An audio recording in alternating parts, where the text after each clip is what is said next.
አርሰናል በውድድር ዘመኑ የኤሚሬትስ የመጨረሻ ጨዋታው ወደ ዋንጫው ይበልጥ ለመቅረብ በርንሌን ይገጥማል። በወሳኝ ጊዜ በወሳኝ ሰዓት የኤሚሬትስ ድባብ ለበጎ ተለውጧል።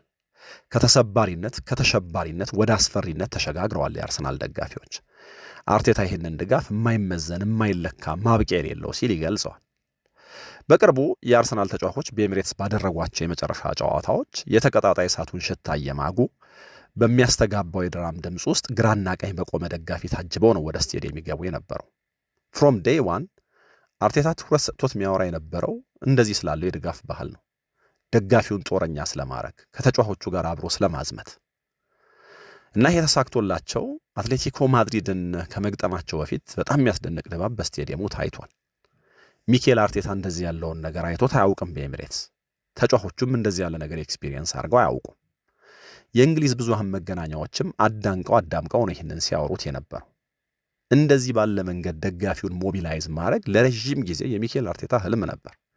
በነገራችን ላይ አርቴታ ተጫዋቾቹና ብዙሃን መገናኛዎች ብቻ ሳይሆኑ ራሳቸው ይህንን ድባብ የፈጠሩት ደጋፊዎች ተደንቀዋል ባደረጉት ነገር ተብሏል። እና ይህንን ደግሞ ደጋግሞ ማድረግ ቡድናችንን ወደ ዋንጫ ያስጠጋል የሚል ድምዳሜም ላይ መጨረሻ ደርሰዋል። የቲም ባሱ ሲመጣ ከውጭ ከመቀበል ይጀምራል። ይሄ በሚያስተጋባ ህብረ ዝማሬ የተጋጣሚን ቡድን ተጫዋቾችና ደጋፊዎች ማሸበር፣ የራሳቸውን ደግሞ ማበረታታት፣ ለቡድናቸው ተስፋ መስጠት። ከበርንሌውም ጨዋታ በፊት የሚጠበቀው አትሞስፌር የሚጠበቀው ድባብ እንደዚህ ያለ ነው እና ሚኬል አርቴታ ስቴዲየሙ እንደዚህ ያለ ኢነርጂ ሲያመነጭ አለ ሁል ጊዜም ቢሆን የማሸነፍ ስነ ልቦና ይጠናከራል፣ ተስፋ የበለጠ ይጨምራል እና እያንዳንዱ አክሽን ላይ ደጋፊው ከኛ ጋር ነበር ብሏል። ከዚህ አትሌቲኮ ማድሪድ ጨዋታ በኋላ ሲናገር ኳስ ስንይዝ፣ ኳስ ስንነጠቅ፣ በእያንዳንዱ የጨዋታ ኤሌመንት ደጋፊው ከኛ ጋር ነበር እና ይሄንን እንደዚህ ነው ብዬ ልለካላችሁ አልችልም፣ በጣም የሚያስደንቅ ነበር በሚል ደጋፊውን አሞግሷል። እና በጥቅሉ ሚኬል አርቴታ ገና የአርሰናል አሰልጣኝ ሆኖ ከተሾመበት የመጀመሪያ ቀን ጀምሮ የሚያወራውን ነገር ፍጻሜው ላይ ደርሶ ያየው ይመስለኛል። የአርሰናልን ደጋፊዎች ጦረኛ የማድረግ ከቡድኑ ጋር አብሮ የማዝመት ስራ ወይ ደግሞ ይሄ ዓላማ በዚህ አትሌቲኮ ማድሪድ ጨዋታ ተሳክቶ ታይቷል። ኤሚሬትስን በጣም ሆስታይል የማድረግ ተጋጣሚዎቻቸውን ኢንቲሚዴት የሚያደርግ ስቴዲየም መፍጠር፣ ከደጋፊዎቹ አፍ የሚወጣው የድጋፍ ስሜት እያንዳንዱ ትንፋሽ ለተጋጣሚዎቹ ምቾት የሚነሳ ለአርሰናል ተጫዋቾች ደግሞ ሙቀት የሚፈጥር እንዲሆን ማድረግ የተሳክቶለታል። መጨረሻ ላይ አድርገውታል። የስቴዲየሙን ስሜት እንደዚህ ባለ መንገድ ቀይረውታል። አርቴታ የአርሰናል አሰልጣኝ ሆኖ እንደተሾመ እንዳልኩት መጀመሪያ ላይ ያለው ነገር ይሄንን ነው። እንግዲህ በሲቲ ከተሸነፉ በኋላ የአርሰናል አሰልጣኝ ሆነው ልክ እንደመጣ ሲናገር ይሄ ነገር መቀየር አለበት አለ። የአርሰናል አሰልጣኝ ሆኜ ከመቀጠሬ ከጥቂት ቀናት በፊት እዛኛው ቤንች ላይ ነበርኩ ይላል። የሲቲ ቤንች ላይ የጓርዲዮላ ምክትል ሆኖ እና በዕለቱ የተመለከትኩት ነገር አሁንም ሳስበው ያለኝ ኢሜጅ ይላል። የስቴዲየሙ 50% ደጋፊዎች የሉም። ስቴዲየሙ መያዝ ከሚችለው የድጋፍ መጠን ግማሹ የለም እና ይሄ በጣም ነበር ስሜቴን የነካው እና እንደዚህ ባለው አትሞስፌር፣ እንደዚህ ባለው ድባብ፣ እንደዚህ ባለው የድጋፍ አይነት በፍጹም ፕሮጀክት የሚባል ነገር አይታሰብም አልኩኝ አለ። ይሄ በፍጹም አይሰራም። ከዛ ደግሞ ነገሩን የበለጠ ያከፋው ኮቪድ መጣና ድጋፍ የሚባለው ነገር ከ50% ወደ 0 ደግሞ ተሸጋገረ አለ። ስለዚህ የሆነ ነገር ሪቢልድ ማድረግ እንደገና መገንባት ነበረብን። ይህንን የመገንባት ሂደቱ ግን መጨረሻ ላይ እንደዚህ ባለ መንገድ ፍሬ አፍርቷል ብሏል እና እንዳልኳችሁ ከመጀመሪያው ዕለት ጀምሮ የሚኬል አርቴታ ህልም ይህንን ደጋፊ ጦረኛ ማድረግ ነበር። መጨረሻ እዚህ ስኬት ላይ ደርሷል። ይሄ ስኬት ደግሞ በዋንጫ ሊደመደም 2 ጨዋታዎች ይቀሩታል እና ሚኬል አርቴታም አርሰናልም እንደ ክለብ አሁን የሚያስቡት በኤሚሬትስ በለንደን እንደዚህ ያለውን አዲስ የድጋፍ ዘይቤ ከዚያ አትሌቲኮ ጨዋታ በኋላ ባህል አድርጎ መቀጠልን ነው። ተስፋ የሚያደርጉት ይህንን ነው። ደጋፊዎች ከድጋፋቸው ጋር ከቡድኑ ጋር ከመቆማቸው ጋር ምን ሊያሳኩ ምን ሊያመጡ እንደሚችሉ በሚገባ ተረድተውታል ወይ ደግሞ የፈጠሩትን ኢምፓክት በሚገባ አይተውታል። እና የአርሰናል ሰፖርተርስ ትረስት የሚባል የአርሰናል ደጋፊዎች ህብረት አለ እና የዛ ተወካዮች ሲናገሩ በኤሚሬትስ እንደዚህ ያለውን ነገር ስለመፍጠራችን እኛ ራሱ እርግጠኛ አልነበርንም ይላሉ። እና ግን በጣም ሾክድ ሆነን ያየነው የሰው ብዛት የነበረው የድጋፍ አይነት በጣም አስደንግጦናል። አሁን ከዛ ጨዋታ መነሻ ደጋፊው አካባቢ ለካ ልዩነት መፍጠር እንችላለን የሚለው ነገር የበለጠ ጎልቷል። የአትሌቲኮ ማድሪዱ ጨዋታ በጣም በብዙ መንገድ አስተምሮናል። 12ኛ ተጫዋች ነበርን ሜዳ ላይ። ከዛ ጨዋታ በፊት 12ኛ ተጫዋችነት 12ኛ ሰውነት በፍጹም ገብቶን አያውቅም ነበር፣ ወይ ደግሞ በዛ ልክ ተረድተነው አናውቅም ነበር። ከዚህ በፊት ተደርጎ የማይታወቅ ነገር አደረግን። ይህንን ኤጌን ኢንዲጌን ማድረግ እንደምንችል እናምናለን አለ እና ሚኬል አርቴታም ከዛ ጨዋታ በኋላ ሲናገር አሁን ያንን ቦክስ ቲክ አድርገነዋል አለ። እንግዲህ ወደ አርሰናል ከመጣ በኋላ በጣም ብዙ ቦክሶች ቲክ ተደርገዋል። ለምሳሌ ቡድን ግንባታ የሚለው ነገር ልክ ነው። ቡድን ሁሌ ተገንብቶ አያልቅም። ምክንያቱም ተገንብቶ ያለቀ የሚመስለው ቡድን ተጫዋች ሊጎዳበት፣ አቋሙ ሊወርድ ምናምን ይችላል፣ ወይ ደግሞ የተጫዋቾች ኮንትራት ሊያልቅ፣ በጣም በተለያየ መንገድ በሌላ ክለብ ሊፈለጉ ብዙ አይነት ነገሮች። ስለዚህ ሁል ጊዜም እንደው እንደ መጀመሪያው አይነት ግንባታ አይሆን እንጂ በመጠኑ ቡድን እያጠናከሩ መሄድ የማይቀር ነገር ነው። ግን እንደው እንደ ግንባታ አርሰናል ለምሳሌ እንደ ቡድን ተገንብቶ ለፉክክር የሚያስችለው ደረጃ ላይ ነው ወይ? ምንም ጥርጥር የለውም። ዘንድሮ 2 ዋንጫዎች ሊያነሳ የሚችልበት እድል አለው። አንደኛውን ፍጻሜ ደርሷል፣ አንደኛው ደግሞ 2 ጨዋታዎች ናቸው የቀሩት። ስለዚህ ከቡድን ግንባታ ጋር ያንን ቦክስ ቲክ ያደርጉታል። የሻምፒየንስ ሊግን እግር ኳስ በተከታታይ ዓመት ወደ ኤሚሬትስ ማምጣትን ቲክ ያደርጉታል። የሊጉን ዋንጫ ማንሳት ከነዚህ 2 ጨዋታዎች በኋላ ምናልባት ቲክ ሊያደርጉት የሚችሉት ቦክስ ይሆናል። እንደዚህ እየተባለ በጣም ብዙ ቦክሶች ቲክ አድርገዋል እና ከአትሌቲኮ ማድሪዱ ጨዋታ በኋላ ሚኬል አርቴታ ደግሞ እንዳለው ከድጋፍ ጋር ተያይዞ የሚነሳ ጥያቄ ከዚህ በኋላ አይኖርም አይነት ቲክ አድርገውታል። ደግሞ ይሄንን እና አርቴታ ምንድን ነው ያለው? እንፈልገው ነበር ይህን መሰል ድባብ፣ አሁን አግኝተነዋል። ከዚህ በኋላ ይህንን ሜንቴን ማድረግ ነው የሚያስፈልገን፣ ይዞት መቆየት ነው የሚያስፈልገን ይላል። ከአትሌቲኮ ጨዋታ በፊት ብዙ ጥርጣሬዎች ነበሩት አርሰናል። ከዛ በኋላ ግን ነገሮች በጣም ተቀይረዋል። ለምንድን የአርሰናል ስቴዲየም እንደዛ ባለ መንገድ ለራሳቸው ተጫዋቾች ለቡድኑ እንኳን በማይጠቅም መንገድ እንደዛ አይነት ድባብ የነበረው ካለን በኤሚሬትስ የሚደረጉ ጨዋታዎች በጣም በጠባብ ማርጂን አርሰናል የሚያሸንፍባቸው የሚመራባቸው ነበሩ። ስለዚህ ከኋላ የደጋፊው ሳውንድ ትራክ አለ። ይሄ ተጫዋቾቹ ላይ ይጋባል። የ22 ዓመት የዋንጫ ረሃብ አለ እና መጠነኛ ተስፋ ጨዋታው ሲጀምር እንኳን ቢኖር ነገሩ ኋላ ላይ ይቀየራል። ታህሳስ ላይ ታስታውሱ ከሆነ ከወልቭስ ከብራይተን ምናምን ጋር የተደረጉት ጨዋታዎች በጣም የተለየ መልክ ነበራቸው። ከዛ ደግሞ ሚያዝያ ላይ በበርንመዝ ሜዳቸው ላይ ሲሸነፉ ደጋፊው ተጫዋቾቹ ላይ ሁሉ ጮኸ። ፓኒክ ሲያደርጉ ደጋፊዎቹ ይታዩ ነበር እና ይሄ ደግሞ ተጫዋቾቹ ላይ በደንብ ይጋባል። እና ሚኬል አርቴታ የሚለው ምንድን ነው? ለረጅም ጊዜ ሳታሸንፍ ስትቆይ እንደዚህ ያለው ባህሪ እግር ኳስ ላይ ይተሰዋላል። ግን ደግሞ ይህንን በመቀየራችን አሁን ደስተኛ ነኝ ይላል። ስሜቱ ግን እንደዚህ ለመሆኑ እንደው በትልቁ 2 ምክንያቶችን ልናነሳ እንችላለን። አንደኛው ኤክስፔክቴሽን ነው። 2022-23 አርሰናል ለዋንጫ ሲፎካከር ደጋፊው ጠብቆት አልነበረም። ደጋፊውን ሁሉ ሰርፕራይዝ ያደረገ ቡድን ነበር ከጊዜው ቀድሞ የተፎካከረው እና በዛ የውድድር ዘመን አርሰናል ረዥም ርቀት ሲሄድ ደጋፊው ያልጠበቀው አይነት ጥንካሬ ቡድኑ ላይ ስላየ የድጋፍ አይነቱን በጣም የተለየ ነበር። የዚህኛው የውድድር ዘመን ግን ቡድን ለማሸነፍ የተገነባ ነው።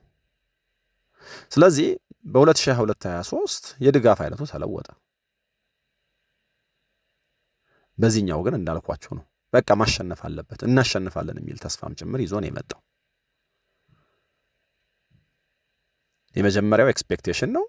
እዛ ኤክስፔክቴሽን ውስጥ መጀመሪያ የማይጠበቅ ነበረ ቡድኑ 2022-23 ላይ አርሊ ጎሎች የሚያስቆጥር ጨዋታዎችን የሚያሸንፍ ለተጋጣሚዎቹ በጣም ከባድ የሆነ አርሰናል ታየ። ኋላ ላይ ደግሞ ይህንኑ ኤክስፔክቴሽን እንግዲህ ኤክስፔክት ከተደረገው የቀደመ ስለነበረ ቡድኑ የተለየ ድጋፍ አገኘ። ኤክስፔክት ሲደረግ ደግሞ ቡድኑ ጥሩ ባለመጫወቱ የድጋፍ አይነት ተቃራኒ ሆነ። ሌላው ግን በዚህ ውድድር ዘመን የስታይልም የጨዋታዎቹም ባህሪ በጣም የተለያየ ነው። በሚኬል አርቴታ ስር አርሰናል በጣም በብዙ ኢቮልቭ አድርጓል። የፕሪሚየር ሊጉን በጣም በብዙ ተለውጧል። ይሄ ፍሪ ፍሎይንግ እግር ኳስ የሚጫወተውን አርሰናል በአብላጫ የውድድር ዘመን ደጋፊው ማየት አልቻለም።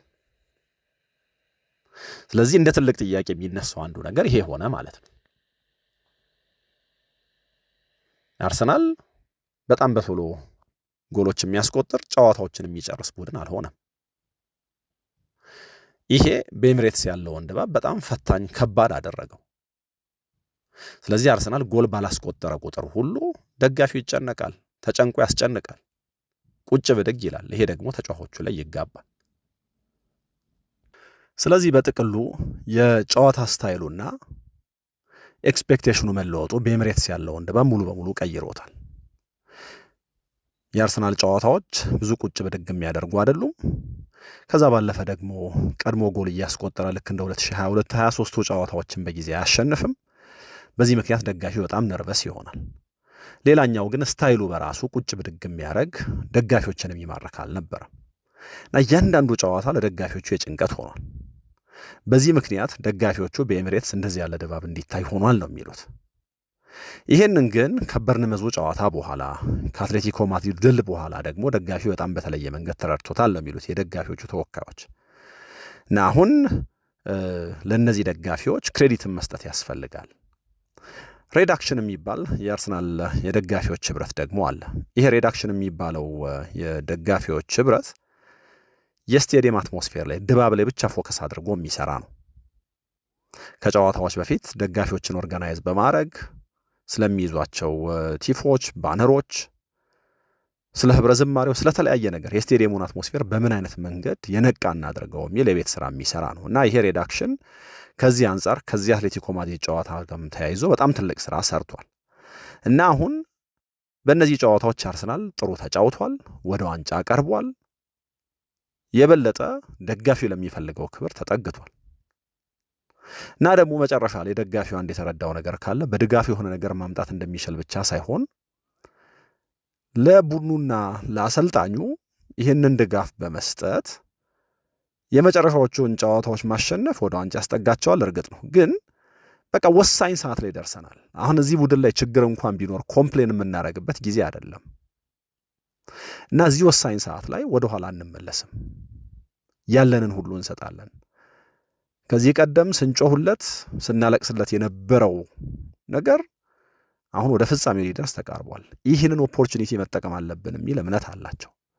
በዚህ ምክንያት በኤሚሬትስ ድባቡ ተቀይሯል። እንግዲህ ይህንን ድባብ ከበርንሌውም ጨዋታ ፊት ሚኬል አርቴታና ተጫዋቾቹ ይጠብቃሉ። ይህንን ጨዋታ የማሸነፍ ቅድሚያ ግምት የሚሰጠው አርሰናል ነው። በርንሌ በዚህ ውድድር ዘመን በጣም ደካማ ከሚባሉት የሊግ ቡድኖች አንደኛው ነው። ከዛ ደግሞ አርሰናል ካለፉት 28 የውድድር ዓመታት በአንድ አጋጣሚ ብቻ ነው የመጨረሻ የሜዳ ላይ ጨዋታውን የተሸነፈው 2010-11 በአስቶን ቪላ የተሸነፈበት አጋጣሚ። ከዛ በኋላ በ14 የመጨረሻ ጨዋታዎቹ ኤሚሬትስ ላይ አልተሸነፈም ወይ ደግሞ ሜዳው ላይ አልተሸነፈም። ከዛ በተረፈ በፕሪሚየር ሊጉ እንደዚህ ካሉ ቡድኖች ጋር ሲጫወት ያለውም ሪከርድ በጣም ጥሩ ነው። በዚህ ውድድር ዘመን ወደ ታች ከወረዱት ቡድኖች ጋር ያደረጋቸውን ጨዋታዎች ሁሉ አሸንፏል። በጣም ጥሩ ሪከርድ ነው። የበርንሌውን ጨዋታ ማሸነፍ ወደ ዋንጫ ይበልጥ የሚያስጠጋው ነገር እንደሆነ ግልጽ ነው እና አርሰናል ልዩነቱን ወደ 5 የሚያሰፋ ከሆነ ነገ ከበርንመዝ ጋር ሲቲ ተጫውቶ ከማሸነፍ ውጭ ያለ አማራጭ ሁሉ አርሰናልን ሻምፒዮን ያደርገዋል ማለት ነው። ይሄ አይነተኛ የዮኬሬሽ ጨዋታ ደግሞ ይመስላል። እንደዚህ ላሉ ጨዋታዎች የተሰራ ነው ቪክቶር ዮኬሬሽ 14 የፕሪሚየር ሊግ ጎሎች አስቆጥሯል። ከ14ቱ ደግሞ 9ኙን ጎሎች ያስቆጠረው ኤሚሬትስ ላይ ሲጫወት ነው እና ከበርንሌ ጋር በሚደረግ ጨዋታ ተጨማሪ ጎል የሚያስቆጥር ከሆነ ኤሚሬትስ ላይ በመጀመሪያ ውድድር ዘመኑ ባለ 2 አሃዝ የጎል መጠን ያስቆጠረ 4ኛ ተጫዋች ይሆናል ማለት ነው። ከዚህ ቀደም ቲየሪ ኦንሪ 1999-2000 11 ጎሎች፣ ኦሊቪዬ ዢሩ 2012-13 10፣ አሌክዛንደር ላካዜት 2017-18 11 ጎሎች አስቆጥረዋል። እና ዮኬሬሽ እንደዚህ ያሉ ጨዋታዎች ላይ ነው የሚጎላው፣ እንደዚህ ያሉ ጨዋታዎች ላይ ነው ጎል የሚያስቆጥረው ተብሎ ይታመናልና እዚህ ጨዋታ ላይ ዮኬሬሽ ይጎላል ብለው በጣም ብዙዎች ያምናሉ። ሚኬል አርቴታ ቡድኑ በጣም በተለየ ዝግጅት ለዚህ ጨዋታ እንደቀረበ ተናግሯል። ሞመንቱን ተጫዋቾቹ ኢንጆይ እያደረጉት እየኖሩት ነው። የስሜት ሁኔታቸው ያሉበት ደረጃ ሁሉ ነገራቸው ሁሉ በጣም ግሩም ነው ብሏል ከጨዋታው በፊት እና የውድድር ዘመኑን እንዴት ባለ ጥንካሬ ልንጨርስ እንደምንችል ነው ሁሉም የሚያስበው። ምክንያቱም ዋንጫ አንስተው ሊጨርሱ የሚችሉበት እድል በጣም ትልቅ ስለሆነ ማለት ነው። ከተጠባባቂ ወንበር ስለሚነሱ አማራጮቻቸውን በተመሳሳይ መንገድ ማንሳት ይቻላል። እንግዲህ 17 የፕሪሚየር ሊግ ጎል አስቆጥረዋል የአርሰናል ተጫዋቾች ከተጠባባቂ ወንበር ተነስተው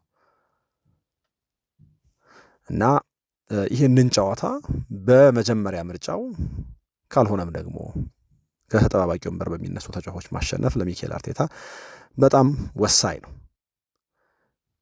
ከዚህ አንጻር በርንሌይ በፕሪሚየር ሊጉ ቀድሞ መውረዳቸውን ካረጋገጡ ቡድኖች አንደኛው ነው። ካለፉት 27 ጨዋታዎቹ አንድ ብቻ ነው ማሸነፍ የቻለው። 8 ናቸው ወጥቷል፣ በ18ቱ ተሸንፏል። በጣም የሚገርመው ከመጀመሪያ 5 ጨዋታዎቹ 10 ነጥብ ነበር ያሳካው። ከመጨረሻ 27 ጨዋታዎቹ 11 ብቻ። ከመጀመሪያ 5 ጨዋታዎቹ በአንድ ብቻ የበለጠ ነው የመጨረሻ 27 ጨዋታዎቹ ላይ የሰበሰበው ነጥብ የሚበልጠው እና እንደዚህ ባለ መንገድ ኤሚሬትስ ላይ ጥሩ ተጋጣሚ ሊሆን ይችል ይሆናል፣ ግን ደግሞ ለአርሰናል በጣም የበረታና የከበደ ፈተና ወረቀት ላይ ይሰጠዋል ተብሎ በፍጹም አይታመንም። ባለፉት 9 የውድድር ዓመታት በጥቅሉ በርንሌይን ካየ ነው ከሜዳ ውጭ ጨዋታዎች ለማሸነፍ በጣም የሚቸገር ቡድን ነው። ባለፉት 9 ዓመታት እንግዲህ በፕሪሚየር ሊግ እየተመላለሱ በተጫወቱባቸው አጋጣሚዎች ሁሉ 2 ከሜዳ ውጭ ጨዋታ ብቻ ነው ያሸነፉት፣ 2014-15 እና 19-20። አርሰናል ደግሞ በሊጉ ብዙ ጎሉን የማያስደፍር በኤሚሬትስ ብዙ የማይሸነፍ ቡድን ነው። ስለዚህ አርሰናል ደጋፊዎች ትልቁ ፈተናችን ብሎ የሚያስቡት የነበረው የዌስትሃም ጨዋታ ነው እና ከበርንሌይ ጋር በሚደረግ ጨዋታ ሜዳቸው ላይ ደጋፊዎቹ አርሰናልን ወደ ክሪስታል ፓላሱ ጨዋታ ሲደመር ሲቲ ከበርንመዝ ጋር ከሚያደርገው ጨዋታ ፊት በድል መሸኘት ይፈልጋሉ እና ይህንን ለማድረግ ሚኬል አርቴታ ተጫዋቾቼ ሙሉ ዝግጁ ናቸው ብሏል። የኦፕታ ሱፐር ኮምፒውተር እንደተለመደው የማሸነፍ ብቻ ሳይሆን ዋንጫ የማንሳቱንም ቅድሚያ የሚሰጠው ለአርሰናል ነው። ምክንያቱም በ2 ነጥብ ልዩነት ሲቲን ይመራል። በሜዳው ነው ከበርንሌይ ጋር የሚጫወተው።